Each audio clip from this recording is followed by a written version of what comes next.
बिहार में सरकार गठन की कवायद अब तेज हो गई है। बड़ी खबर, नीतीश कुमार से मिले दिलीप जायसवाल। बीजेपी अध्यक्ष वहां के सम्राट चौधरी ने भी नीतीश से मुलाकात की।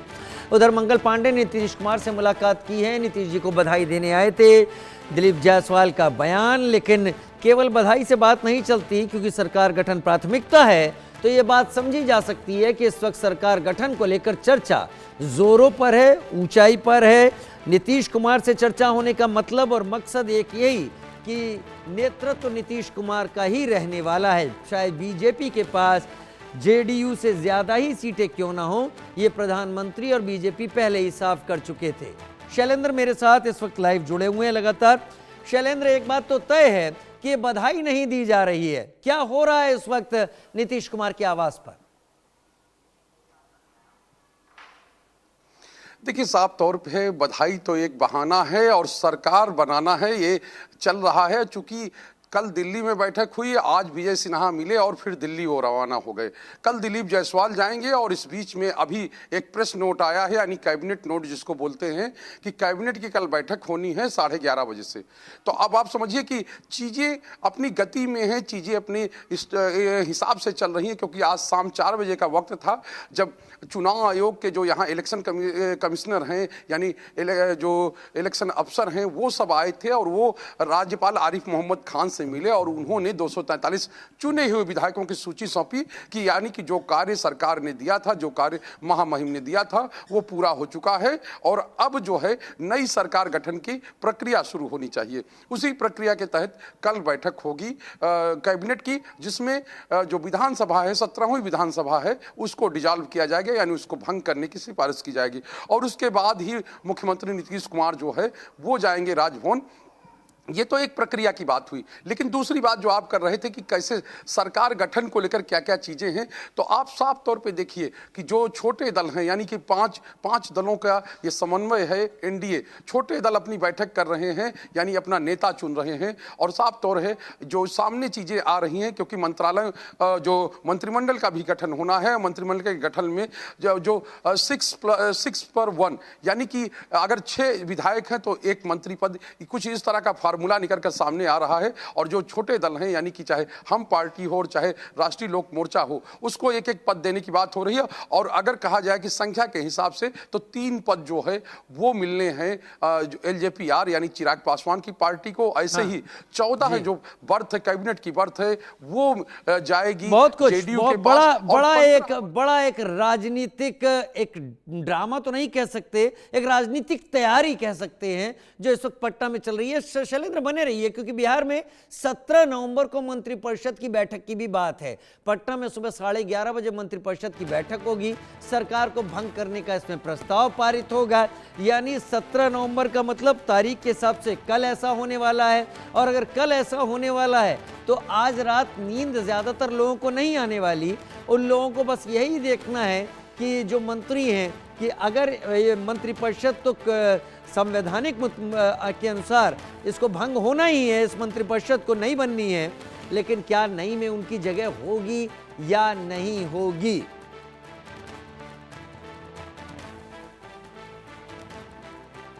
सुबह 11:30 बजे मंत्रिपरिषद की बैठक। बिहार में 17 नवंबर को मंत्रिपरिषद की बैठक, पटना में सुबह 11:30 बजे मंत्रिपरिषद की बैठक होने वाली है। ये बड़ी खबर हम बता रहे हैं लगातार इस वक्त। शैलेंद्र, ये तो एक संवैधानिक प्रक्रिया है, ये होनी ही है, लेकिन आज रात लोग जगह ज्यादा रहेंगे जो इस मंत्रिपरिषद का हिस्सा है और जो चाहेंगे कि अगली भी मंत्रिपरिषद का हिस्सा हो। देखिए, वो आज से ही नहीं जगे हुए हैं, जब से मतगणना पूरी हुई है उसके बाद से ही जगे हुए हैं। और एक चीज और आपको बताएं, बीजेपी जो कि एक संगठनात्मक पार्टी है, एक संगठन वाली पार्टी है और दिल्ली से चीजें गवर्न होती हैं, लेकिन बिहार में भी आप कहें कि ऐसा कोई नेता नहीं है। दोनों उप मुख्यमंत्री हैं, कहें कि प्रदेश अध्यक्ष, जितने लोग हैं संघम शरणम गच्छामि, यानी आज सुबह से उनके दौरे जो हुए वो हर व्यक्ति के, कहे कि चाहे मंत्री हो चाहे डिप्टी सीएम हो, वो यहाँ पर संघ का कार्यालय गए हैं वहां पर जाकर अपनी उपस्थिति दर्ज करा रहे हैं। और ऐसे और लोग यानी जिनको ये चाहत है कि अब हम जीत गए हैं और इस मंत्रिमंडल में शामिल हो सकते हैं, वो भी जा रहे हैं और अपनी उपस्थिति दर्ज करा रहे हैं। विशेष बात यह है कि लॉबिंग का काम शुरू हो चुका है कि किसकी चलेगी, यानी किस नेता की चलेगी। और उनके यहाँ आ चुकी जो डिप्टी सीएम हैं सम्राट चौधरी, उनका जन्मदिन है और जन्मदिन पर सुबह ही मुख्यमंत्री ने बधाई दी थी। लेकिन जब सम्राट चौधरी 3 बजे के आसपास अपने आवास में पहुंचे तो लगभग कहें कि सैकड़ों की संख्या में लोग, सैकड़ों की संख्या में राजनीतिक कार्यकर्ता, उनके मंत्रिमंडल के सहयोगी उनको बधाई दे रहे हैं, उनको एक तरह से कहा जाए कि ग्रीटिंग्स कर रहे हैं। लेकिन इसके पीछे एक संदेश भी छुपा हुआ है कि हम भी हैं, हमारा भी ख्याल रखिएगा। तो ये चीजें चल रही हैं और चूंकि बर्थ कम है और एक कहें कि लिमिटेड संख्या है और इसके ये तो बात हुई मंत्रिमंडल की। लेकिन अभी जो सूचना आ रही है वो अपने आप में अलग है। सूचना ये भी है कि शुरुआती दौर में ज्यादा लोग शपथ नहीं लेंगे, यानी ज्यादा मंत्री नहीं रहेंगे और बाद में मंत्रिमंडल का विस्तार होगा। तो एक चर्चा यह भी चल रही है, नाम कई चल रहे हैं, यानी कि जो पुराने मंत्रिमंडल में थे, जेडीयू का चूंकि आला कमान यही है, नीतीश कुमार यही है, तो उनसे मिलकर वहां तो स्थितियां साफ हो सकती हैं, यानी आपको पटना में ही चीजें हो जाएंगी। लेकिन बीजेपी के साथ स्थिति यह है जो यहां से सूची बनेगी वो दिल्ली जाएगी, दिल्ली में उस पर क्या होता है ये बहुत एक प्रक्रिया वाली बात है। या यूं कहें कि जो जितना बड़ा जैक लगा ले जाएगा या जितनी बड़ी पैरवी लगा ले जाएगा या जितना बड़ा उसका काम करने का तरीका होगा, वो उसकी रिपोर्ट्स क्या हैं उसके आधार पर मंत्री बनने यानी मंत्रिमंडल में जगह मिलने की उसकी संभावना रहेगी। तो ये चीजें अब चल रही हैं और बड़े पैमाने पर चल रही हैं।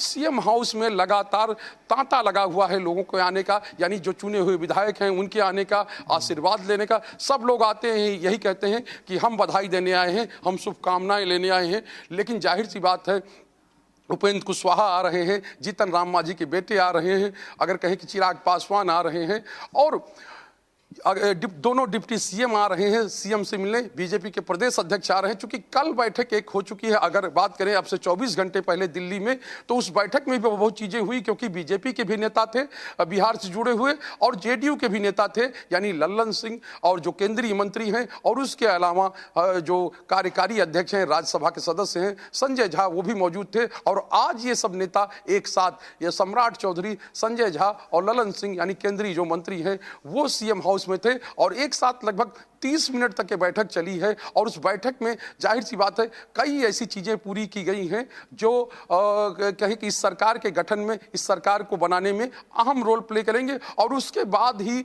डीजीपी जो है विनय कुमार, चूंकि 4 बजे जब सूची सौंपी गई तो जो एक कहें कि ऑफिशियल तौर पर जो आचार संहिता 6 अक्टूबर को लगी थी वो खत्म हो गई। अब जो बंदिशें थी चुनाव आयोग की या आदर्श चुनाव आचार संहिता की, वो बिहार में खत्म हो चुकी हैं। अब सब काम हो सकता है, घोषणाएं हो सकती हैं, यानी सरकार जिस हिसाब से काम करना चाहे वो सब चीजें हो सकती हैं। तो विनय कुमार पहुंचे थे सीएम हाउस और जाहिर सी बात है नई सरकार बन रही है। इसमें एक चीज और, एक सूचना और है, सूचना ये है कि गांधी मैदान में शपथ ग्रहण होगा और जो जिला प्रशासन है यानी पटना जिला प्रशासन है उसने कल सुबह से 20 तारीख तक यानी 17, 18, 19 और 20 4 दिन ऐसे हैं कि अब आप गांधी मैदान में प्रवेश नहीं कर सकते। वहां पर तैयारियां शुरू हो गई हैं और ये कहा जा रहा है कि ये बड़ा समारोह होगा जिसमें प्रधानमंत्री भी शामिल होंगे और लगभग 1 लाख लोगों को उसमें सुरक्षा के लिहाज से भी जरूरी है। लेकिन मुझे लगता है कि आज जो लोग मंत्रिमंडल में जगह चाहते हैं वो भी जगेंगे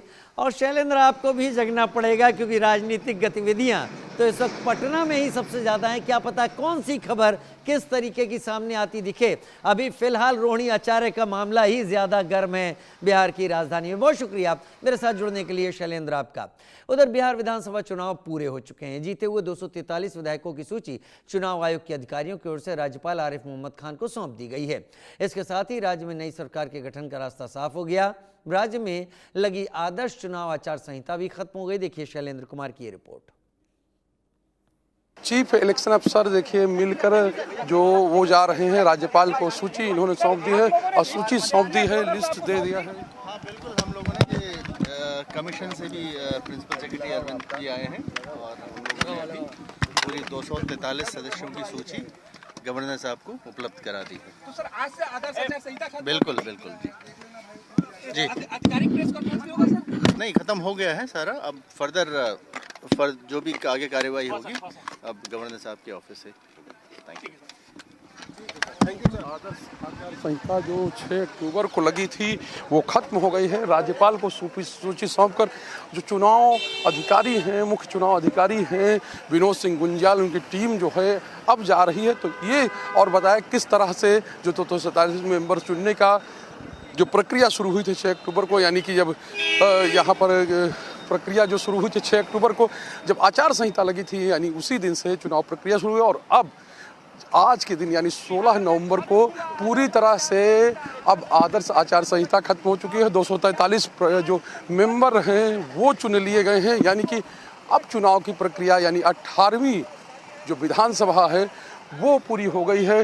वो 18वीं विधानसभा अब शुरुआत होगी और साफ तौर पे है कि जो 40 दिनों के लगभग ये प्रक्रिया थी, उस प्रक्रिया के दौरान नॉमिनेशन से लेके मतगणना तक वो सब चीज़ें हुई हैं और राज्यपाल के पास अब सूची है। अब आधिकारिक तौर पर जो ये सूची है यानी जो प्रक्रिया है, इस सूची के आने के बाद सरकार गठन की प्रक्रिया है वो अब शुरू हो जाएगी। और ये कहा जा रहा है कि कल यानी सोमवार को 17 नवंबर को मुख्यमंत्री नीतीश कुमार कैबिनेट की बैठक के बाद अपना इस्तीफा जो है सौंपेंगे और उसके बाद नई सरकार की गठन की प्रक्रिया जो है पूरी तरह शुरू हो जाएगी। यानी राज्यपाल के पास अब नए निर्वाचित जो विधायक हैं 243 बिहार विधानसभा के लिए उनकी सूची पहुंच चुकी है। कैमरामैन कृष्णा झा के साथ शैलेंद्र, इंडिया न्यूज़, पटना। उधर बिहार में नई सरकार के गठन की कवायद तेज है। डिप्टी सीएम सम्राट चौधरी आधे घंटे से ज्यादा सीएम हाउस में आज रहे। इसके बाद बीजेपी के प्रदेश अध्यक्ष दिलीप जायसवाल सीएम हाउस पहुंचे। इस दौरान केंद्रीय मंत्री ललन सिंह और जेडीयू के कार्यकारी अध्यक्ष संजय झा भी मौजूद रहे। देखिए शैलेंद्र कुमार की ये रिपोर्ट। सीएम हाउस इस समय केंद्र बना हुआ है और यहाँ पर अभी कुछ देर पहले देखिए जो विधायकों के नवनिर्वाचित विधायकों के आने की सिलसिला जारी है। लेकिन खबर ये है कि कुछ देर पहले यहाँ पर जो डिप्टी सीएम हैं सम्राट चौधरी आए थे। उनका आना इसलिए महत्वपूर्ण है क्योंकि कल दिल्ली में बैठक हुई थी अमित शाह के घर, केंद्रीय गृह मंत्री के घर, तो वो वहाँ पर मौजूद थे और उन्होंने आकर सीएम से मुलाकात की। और जब ये मुलाकात हुई है तब केंद्रीय मंत्री ललन सिंह जेडीयू के वरिष्ठ नेता हैं वो भी मौजूद थे और साथ ही जेडीयू के राष्ट्रीय कार्यकारी अध्यक्ष संजय झा भी मौजूद थे, क्योंकि ये दोनों नेता कल दिल्ली में थे और आज पटना लौटे हैं। और इसके बाद सीएम के साथ तीनों नेताओं की बैठक हुई है। आधे घंटे से ज़्यादा ये बैठक चली है और ये माना जा रहा है इस बैठक में सरकार गठन को लेकर जो तमाम औपचारिकताएं हैं उन पर चर्चा हुई। मंत्रिमंडल कैसा हो, कितने लोगों की शपथ हो, कितने और किस पार्टी को कितनी प्रतिनिधित्व जो मंत्रिमंडल में मिले, इस सब पे चर्चा हुई है। और दिन भर आज बैठकों